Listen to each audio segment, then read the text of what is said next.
It's September. It's the start of another school year. What better time to show you how I write a lesson plan as a teacher than now? So I created this video a long time ago showing you how I write a lesson plan, and I've gotten a lot of feedback from other teachers who watched the video, and some was saying the video wasn't clear enough, so they could not really see what I was saying in the video. And I thought, why not create another video which is more better or which is clearer so that everybody can see what I'm saying, and maybe they can get one or two ideas from my own personal, on the way I construct my own lesson plan so that they can go ahead and write their own. Hi guys, welcome back to today's video with Risa on the Risa's campus. So if this is your first time of stopping on this channel, hi there, my name is Risa. I am a Cameroonian teacher turned freelance social media manager and a content creator. I want to show you exactly how I write a lesson plan as a teacher. Now, the first thing I'm going to be showing you is the curriculum. Before you write a lesson plan, of course, you need to write it based on the curriculum. And here is the curriculum for the Cameroonian nursery school curriculum. And this is the English system of education, right? Because Cameroon is a bilingual country and we have two different systems of education, which is the French system and, of course, the English system of education. And the next thing I want to show you is the booklet. Here is the lesson plan booklet that we use in order to write our lesson plan. Now, there are some schools that actually don't have this booklet in Cameroon, okay? Most of them, they use a typical ledger book.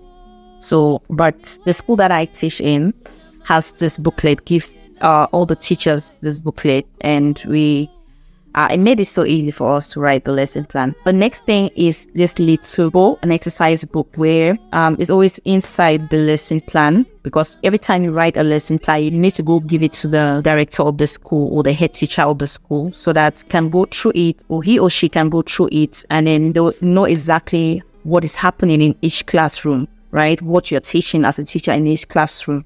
And once it goes through the lesson plan, and if there's any corrections to be made, the director is going to write down the corrections inside the book. As you can see, this is an example, right? As you can see, and you can see that he stamped it, right? So he's going to write down the corrections that I need to make in here when I collect my book, and then I can go back and adjust it. So in the next time I want to write a lesson plan, I'll go through the corrections or the suggestions that he made, and I fixed the next lesson plan. Now everything is in here. All you need to do is to just start writing, and let's take a look at how I write the lesson plan. All right, so once you open the booklet, the first thing you're going to see is the weekly integrated lesson plan section. Now, this is where you write down all the subjects that you're teaching or the subject that you teach for your particular class. You have the subject section, and you have section where you write down the topic. You also have the section where you write down the learning outcome. The next section is an individual lesson plan section. Now, this is where you have the section, you break down all the topic for the subject that you're going to be teaching for that particular week. Right, so it has 5 different sections, which is the 5 school days. You have Monday, Tuesday, Wednesday, Thursday, and Friday, and it has 5 different sections. You're going to pick out 5 different subjects, and you write down the individual lesson plan for those subjects in these sections right here. Now, let's go ahead and see an example of how I use these pages. I'm going to start by looking at the weekly integrated lesson plan, and I'm going to choose a random week, and I'm going to be choosing, of course, September, because we are in the month of September, and I'm going to be choosing this particular month or date, which is 22nd September. The first thing you're going to see is the name of the school, and this is where you write down the name of your school.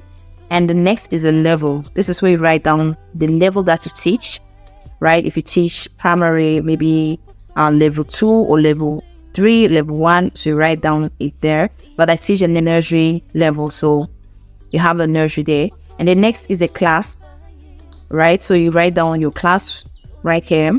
And then next you have the enrollment, that is the number of students you have in your classroom.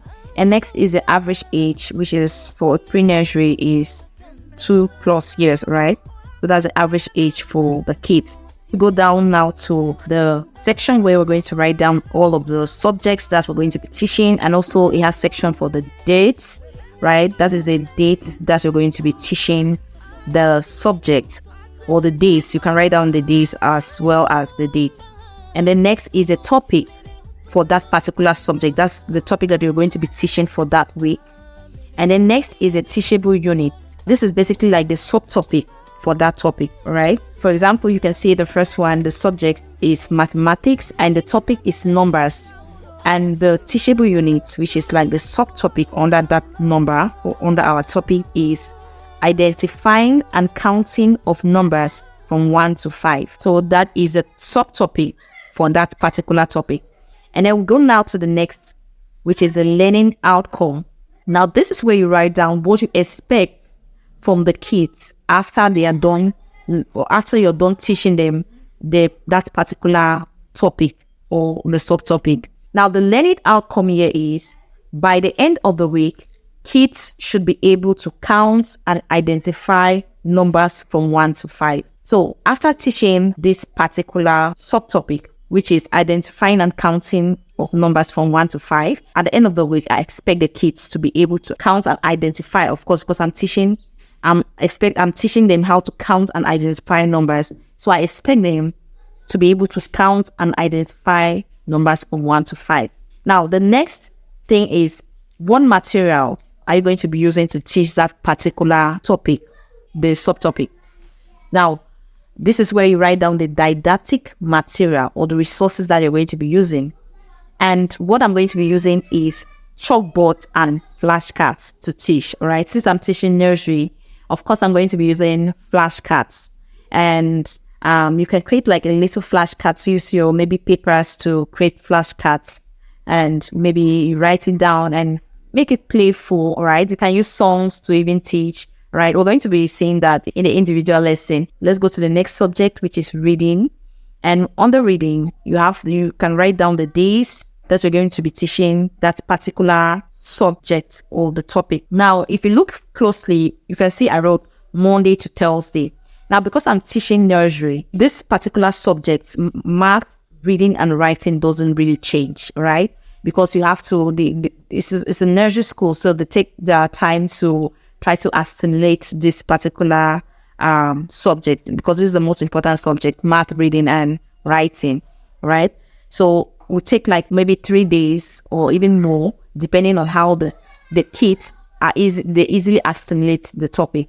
I'm going to be teaching them from Monday to Thursday, right? Reading, right? And the topic here is going to be sounds of the alphabet. And what we're going to be teaching them is, the subtopic is identifying the sound A as its objects.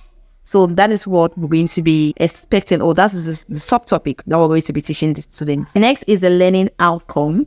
And the learning outcome, or what I expect from teaching the kids, is by the end of the week, kids should be able to identify the sound A and its objects. Because I'm teaching them, that is the subtopic. So I expect them to be able to identify the sound A and its object by the end of that particular week, right? And then, of course, the didactic material that I'm going to be using is chalkboard and flashcards. I mean, you can write whatever material that you want to use, but I'm always using chalkboard and flashcards to help the kids. That's the most easiest thing, right? So it goes ahead to the next subject. We have writing.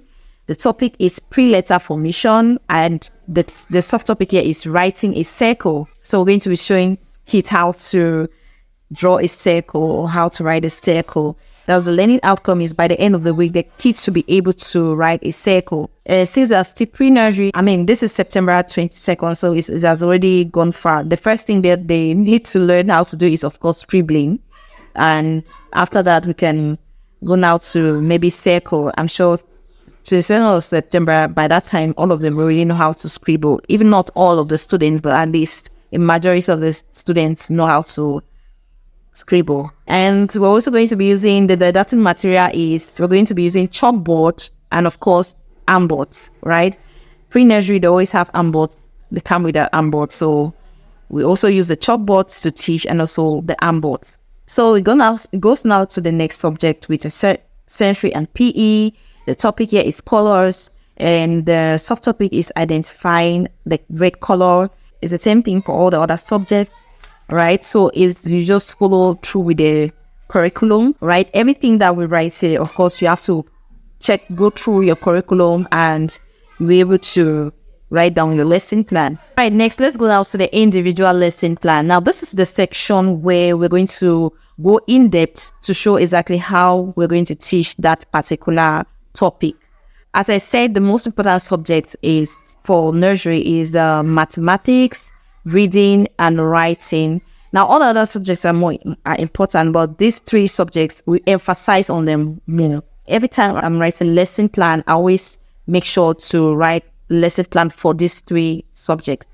All right, now let's take a look at the individual lesson plan for mathematics. And the first thing is, right here, we're going to write down the individual lesson plan write down the subject, and in our case, it's mathematics. This is where you write down the day and the dates. Monday, the 18th of September. Remember that of 22nd is the end, which is a Friday. So Monday should be the 18th, Tuesday 19th, Wednesday 20th, Thursday 21, and Friday 22nd. So Monday 18th September. And the next thing is the topic that we're going to be teaching for that subject. And remember, our topic is numbers. And then the lesson, which is like the subtopic, is counting and identifying numbers from 1 to 5. Next, we have integrated learning theme. Now, this is a theme for that particular month, which doesn't changes. So every month has a particular theme.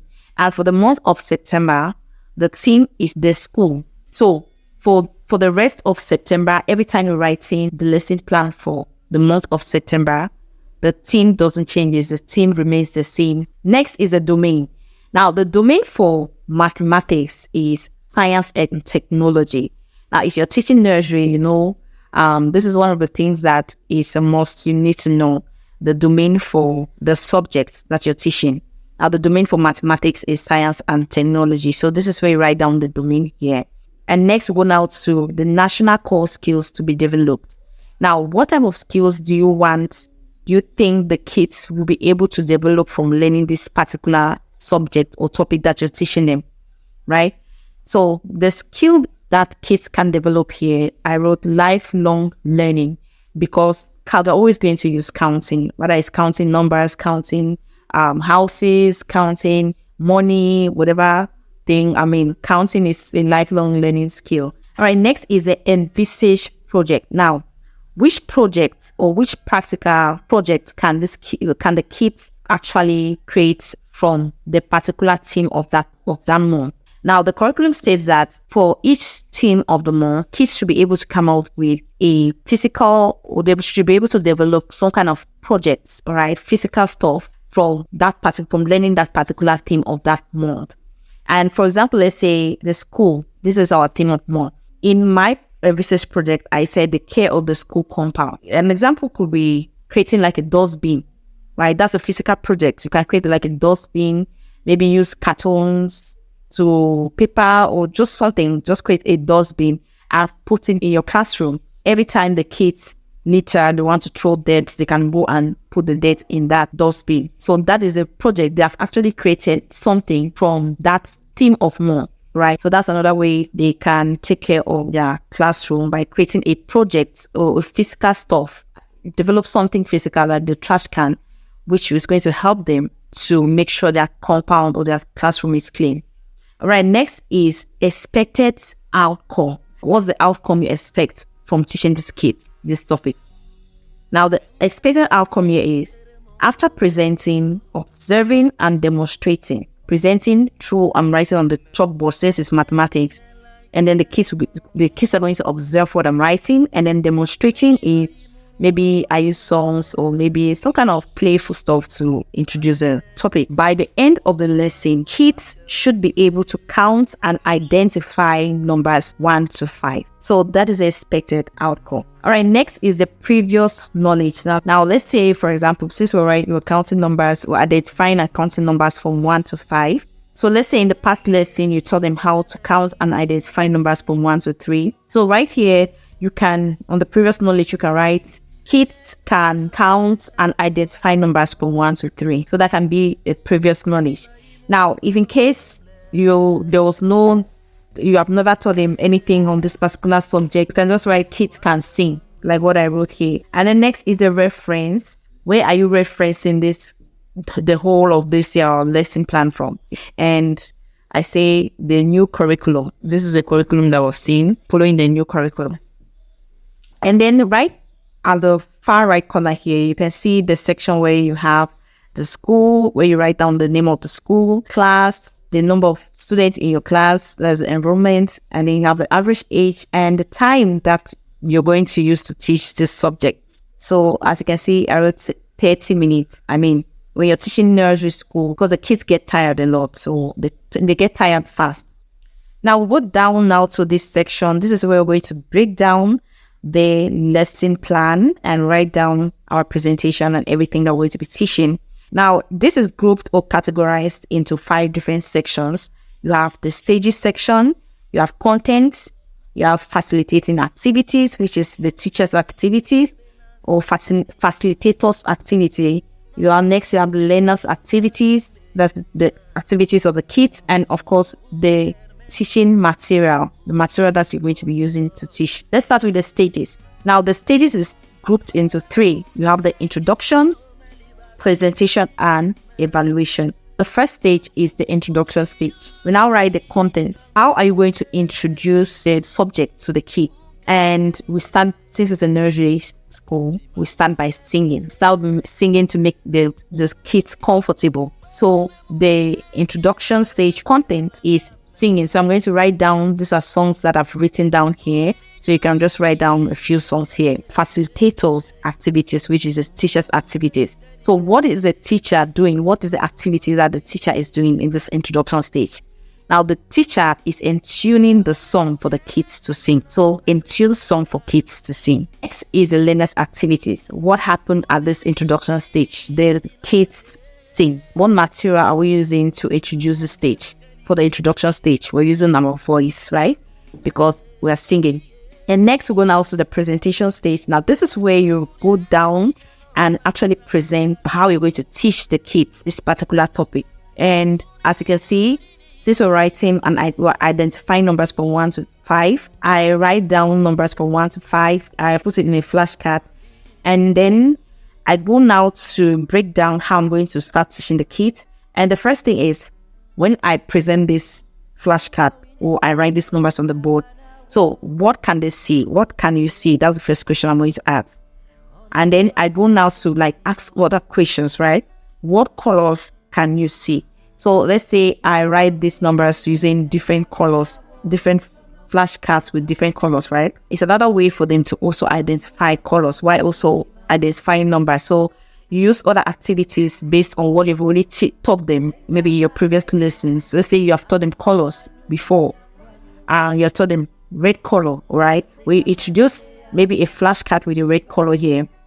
So it's another way for you to test the kids' knowledge right here, to know about colors, ask them about the colors that you've taught them. Then you now start teaching them. I can count from 1 to 5, and then you start counting. So that is what I've written here. We go now to facilitators activities. So present flashcard with numbers from 1 to 5. So this is what the facilitator is going to do, presenting the flashcard with numbers from 1 to 5. And then next is I ask kids guided questions. Ask the kids to count individually. So we are still in the teaching or presentation phase. So you ask the kids to count individually, and then you help them out in case they make a mistake. Then the learners' activities. What are the kids doing at this point? The kids are observing. Once you present the flashcard, the kids observe keenly. They pay attention and observe what you're doing as you're presenting the flashcard. And then next, when you ask them guided questions, what do they do? The kids answer you, right? And then next is ask kids to count individually. So what do the kids do when you ask them to count individually? So the kids do as instructed. So that is the learner's activities. And then go now to the material. What material are you using to do the presentation? I use chalkboard. You can write the numbers on board, and also you can use a flashcard. So those are the things that I use. Next, we go now to the last stage, which is the evaluation stage. Now, this is where you write down how you're going to evaluate the kids. Right here, I wrote, I can count from 1 to 5, count the number of fruits in each circle. So this is the evaluation stage. This is where I give them exercises based on what I taught them. Of course, remember that part of our lesson to circle, right? So that's we're going to be seeing that later on here. So I put circle. So it's like you're integrating all the other subjects within when you're teaching. Here I draw a circle and I put in some objects. You can put fruits, whatever thing is common. So you can write it here. And then you ask the kids to count. You can count with them and evaluate them, ask them to count. And they're going to count. So you point and you work with them like that. And then next is the facilitator's activity. What is the teacher doing at this point? The teacher is asking the kids to count individually. So that's what the teacher is doing. So the teacher asks kids to count individually. Next is the learner's activities or the kids' activities. Now the kids do as instructed. So that's the learner's activities. And then the teaching material, of course, is chalkboard. And then go now to the next subject, which is almost the same thing. It's the same thing. I mean, following the same procedure. You write down the subject, the dates, you have the topic, sounds of the alphabet, the lesson, sound identifying sound are an object, the integrated learning team, which doesn't change, the school, and the national core skills to be developed. Now, what skill do you think they can develop from learning this topic or this subject? Basic reading and communication skill. Communication skill, of course, right? So when they are able to identify the sound R, so that is a core skill that they can develop. Next is envisage project, which doesn't changes. Care of the school compound. Again, you create your project based on the theme of math. Next is domain, literacy and communication. For this subject reading, the domain here is literacy and communication. And then go now to expected outcome. After presenting, observing and demonstrating, by the end of the lesson, kids should be able to identify the sound R and its objects. And then go now to the previous knowledge. Kids can identify sound R, right? So the previous knowledge is that the kids can identify the sound, just the sound R. Then our lesson for today is the kids can identify the sound R and its objects. Then you have the reference, new curriculum, and then far right here you have the school, class, and room. And then go now to the lesson plan proper. And the introduction stage, of course, you start with a song, and you also introduce maybe the previous knowledge, right? So if the kids can identify sound R, you can just test that previous knowledge here in the introduction stage. And the facilitators activities, again, and choose song for kids to sing. And again, revise previous lesson with the kids, right? And in learners activities, when you introduce the song, the kids sing, and the revise, when you introduce the previous knowledge, the kids do as instructed, right? You revise and you ask them question to identify the sound R. And we have the material that we use. We have voice and of course chalk, because we're using the chalkboard, right? If you have an armboard, if you're using an armboard, you can write it there. So we're using a chalkboard to revise the previous knowledge. And then we'll go down to presentation, and we write down the sound R and its objects around it. You ask them questions here, and of course, following the same procedure that we did in the first one, you need to draw the objects, of course. And then you present the flashcard, as you can see here, bearing sound R and objects, and the kids are going to observe keenly. And you ask them questions, guided questions, of course. Then we go now to evaluation. Maybe ask each kid to read the objects on the board, all right? So that is basically it. It's the same for the other subject. Station, the introduction stage. Song, and choose song for kids to sing, and kids sing, they use their voice. Scribble, there's a content matter. Scribbling, then you ask kids to scribble on their armboard. Those facilitators activities, and then you have learners activities. Kids do as instructed, and then what material are they using? You use the armboard. Presentation, you present on the board, you draw, you write on the board, And then that's the present, you present flashcard or draw circle on the chalkboard, right? And then what are the kids doing at that time? The kids are observing keenly. And then next is you ask them guided questions, and then the kids are going to answer history and PE. In the topic here is colors, and subtopic is identifying the red color. And the integrated learning team is the thing, the school compound. The core skill to be developed here is lifelong learning, of course. Always going to use colors wherever they are. All right, guys. So that is how I write my lesson plan as a Cameroonian teacher. Now, I know the video is very, very long, but I needed to break down every little detail so that everybody can at least watch and understand this time around. I hope the video was helpful to you. If you enjoyed the video, please hit that thumbs up button, right? And also hit the subscribe button. Now, if you also want to know how to automate the entire process of calculating averages and also ranking kids from first to the last, then I'm going to leave the video right here, right? So I use the Excel spreadsheet to create this template where I show you how to easily write down the marks for each subject. And as you write down the marks for each subject, it automatically calculates the averages for the students and also automatically gives the rank for that particular student based on the average that it has calculated. I'm going to link the link right up here and you can click and watch. If you're interested in getting the templates, all right, if you want to know how you can easily get this template, the lesson plan template, I'm going to leave a link of that in the template in the description box. So you can just go and click it and it's going to take you where you can easily download and use the templates. Thank you once more for watching this video and see you in the next video.